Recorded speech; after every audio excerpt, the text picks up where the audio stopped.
Hi, I'm Charles with AniCap. This is my recap for the anime The Witch and the Beast. If you like my recaps, please consider subscribing. The story begins as some coffin-carrying dude named Ashif and a girl named Giddy get off a train. These two emos are looking for a certain witch and ask the first girl they see if she is one or if she has seen one.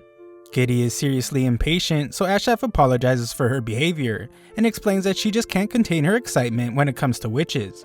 He reveals that they don't actually know what the witch they are looking for looks like, but they are lucky to have found someone who knows a witch. This strange girl is named Mary, and she reveals that it wasn't luck at all, as she is not the only one who knows Lady Witch. In fact, everyone in the city knows the witch, and it shouldn't be long before they find her. Just then, all the glass windows shatter around them, and they find a giant monster outside. This giant street shark crushes a bunch of dumb cops that were trying to shoot at it, and our two emos determine that a really powerful mage must be behind it. Giddy thinks it's a witch that has finally revealed herself, but the strange girl from earlier tells them that they are wrong. The person behind the attack is not the person they are looking for. Down on the street, the person referred to as Lady Witch powers up a spell and launches it right at the muscled up street shark. The tiny little attack explodes inside of the shark monster, revealing the person that was inside. This man is arrested and Lady Witch is celebrated as the city's savior. She is the city's hero, but Ashif is surprised since she is a witch. He also points out that the weird girl seems way too happy about the witch's celebrity status, so she reveals that she is Lady Witch's apprentice. Mary runs off to prepare an introduction for the emos, and Ashif is glad that they didn't waste any time at all in finding the witch. He reminds Giddy that their mission is their #1 priority. He warns her against acting on impulse, but he's shocked to find that she is long gone. Mary greets the witch named Lone and expresses her excitement for the big night they have ahead of them. The shark guy is furious as he wonders how everyone could just forget what the witches had done before and calls them all crazy for treating her like a hero now. Just then, Giddy appears out of nowhere to attack the one she calls a filthy witch, but Lone blocks her and uses magic to tie her up. Giddy uses some pretty foul language to point out that she is certain that Lone remembers her, but Lone says she isn't sure about what she's talking about. Giddy has no clue how Lone convinced everyone that she is the hero and explains that witches bring only disaster and misfortune. Just then, a bunch of crows push the police back, and Ashif appears out of nowhere. He exclaims that things always end up this way, and he wishes Giddy would just stay back and leave things to him. Mary is of course upset, and Ashif explains that this was all a misunderstanding. The crowd gets restless as they begin to throw things at our protagonists and demand that they be arrested. Ashif uses some kind of dark magic to get him out of there, but Giddy doesn't want to leave as their target is right in front of them. Ashif apologizes to the two ladies and teleports them away anyway. We then learn that 400 years ago, a wicked witch cast a curse on the city, turning it into a doomland consumed by hellfire. However, the witch was defeated and the curse was sealed. Ashif and Giddy then arrive at the castle where the curse is said to be sealed. It's also the current residence of Lone, but that's all just based off a pamphlet he bought at a gift shop. To Giddy, all witches are evil, but this witch they are dealing with now has made a good reputation for herself. A group of ladies arrive and explain that they are there for a party to celebrate some kind of anniversary. Before they can explain what kind of anniversary, Mary welcomes them inside. She is shocked to see the two goth kids and refuses to let bad people like them inside. Giddy points out that all witches are crazy and she can't understand why Mary is defending one. Mary explains that in the past, the city treated witches terribly because of the wicked witch. Lone hated this fact and worked hard to help the city. She protected the city from disasters and evildoers using magic. She saved many people in the process, including Mary. After years of trying, Lone's efforts were rewarded and discrimination against witches in the city ended. That is why Mary refuses to let anyone that hates witches near Lone. Ashif warns her against believing everything she hears and reveals that there is something questionable about the sealed hellfire that is supposedly a witch's curse. He explains that a witch's curse is never something that can just be sealed, so if something is sealed there, then it's definitely something other than a curse. Ashif didn't expect Mary to believe him, but he asks her not to put too much trust in the witch either. He explains that witches always come with two things, secrets and danger. Mary has had enough of listening to the emo and demands that they leave, but Ashif would just like to know what they are celebrating. Mary is clearly pretty dumb though, as she explains that she has no clue, and Lone is the only one who knows. Giddy is ready to break in, but Ashif just learned about something he wants to study more. He hopes it's nothing, but it's unlikely considering they're dealing with a witch. In the castle, all the witch's guests are amazed by the setup, and Mary explains that she just turned away the jerks that were talking about Lone like she was evil. Elsewhere, while Giddy stuffs her face, Ashif uncovers the terrifying true history buried in the past. It has to do with the place the fire was sealed and this exact date. Ashif is upset since he wanted to handle this situation in a civilized way, but there is no hope for that now. Ashif declares that he will let Giddy go through with her mission, so she gets so excited she eats a butter knife.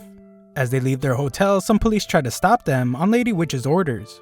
It's clear that these guys are just under her control, and it proves that Lone is evil. Ashif uses his tattoo magic thing, and crows cause chaos. Outside, they find that their wanted level is almost at 5 stars, as several cops are waiting for them. Giddy is furious at Lone and vows to punch her right in her stupid face when she sees her. Back at the castle, things have taken a really bad turn for Mary, as she wakes up to find that her hands and feet are missing. All the other guests are doing just as bad, but the witch tells her not to be afraid since they're all just becoming keys for her. She snuck a spell into their bodies during training, and they will now be keys to release the hellfire that sleeps in the city. Lone then shocks the handless girl by revealing that the wicked witch was her grandmother.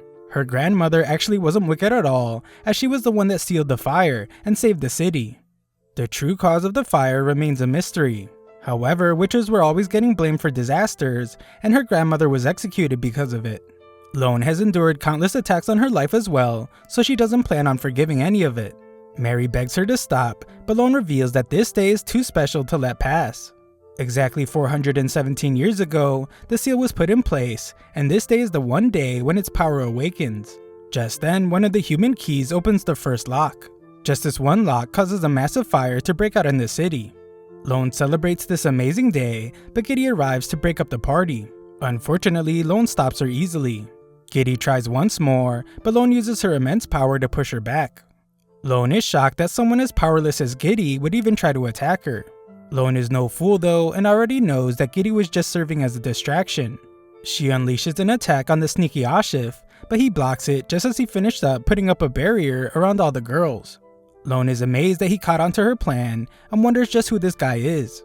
Ashif plays it real cool though, and explains that everyone has something to hide. That is especially true when speaking to witches, as he points out that people should never open their hearts to a witch. She calls this prejudice, and points out that prejudice is what caused this problem in the first place. Her grandmother was burned at the stake because of it, so she is just trying to make things right. Mary tries to talk some sense into Lone, and points out that all the people that wronged her grandmother are gone. All the people in the city now love Lone. Lone explains that their love only came because she was using them to build the groundwork for her plan. Gaining their trust made breaking the seal far easier. Lone then shows how seriously evil she is, as she explains that getting revenge on someone whose face you can't see is like getting revenge on an ant. Making friends with all the citizens now allows her to appreciate them as the targets of her revenge. The result now is that their suffering gives her great satisfaction. Ashif tries to stop her from unlocking more of the seal, but Lone holds him back. Giddy reveals that she isn't done just yet, and proclaims that she hates witches just as much as Lone hates humans. Giddy then demands to know if Lone remembers her or the mark on her neck. Lone laughs and realizes now that Giddy wants to undo a witch's curse. However, a witch's curse is incredibly difficult to remove. There are only 2 ways to undo one. First, a loving kiss from a Prince Charming, meaning a heartfelt kiss from one's partner in pure mutual love. Second is getting the witch who cursed the person to undo it. Unfortunately, Lone explains that she is not the witch Giddy is looking for, so she cannot undo her curse. Lone lights her up with flames and tells her that she just wasted her time since she has no information on the witch she was mistaking her for. Just then, Ashif reveals that Lone has made one crucial error. She doesn't have to be the witch who cast the curse to lift it. Giddy emerges from the flames to approach Lone, but Lone instantly pierces her body with an attack.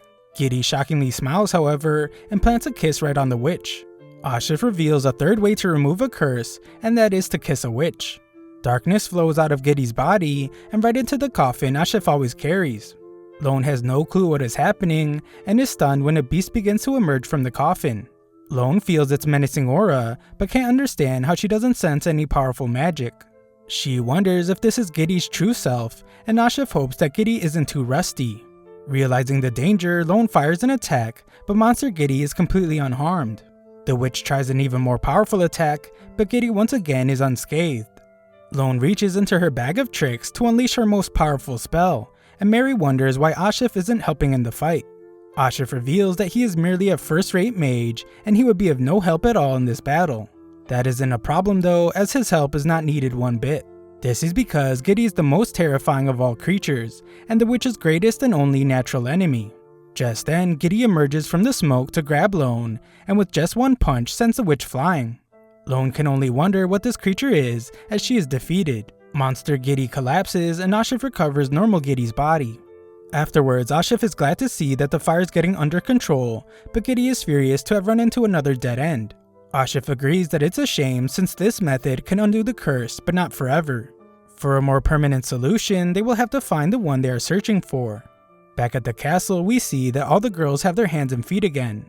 Mary realizes that she misjudged the two emos, and thinks back to what Ashif told her the night before.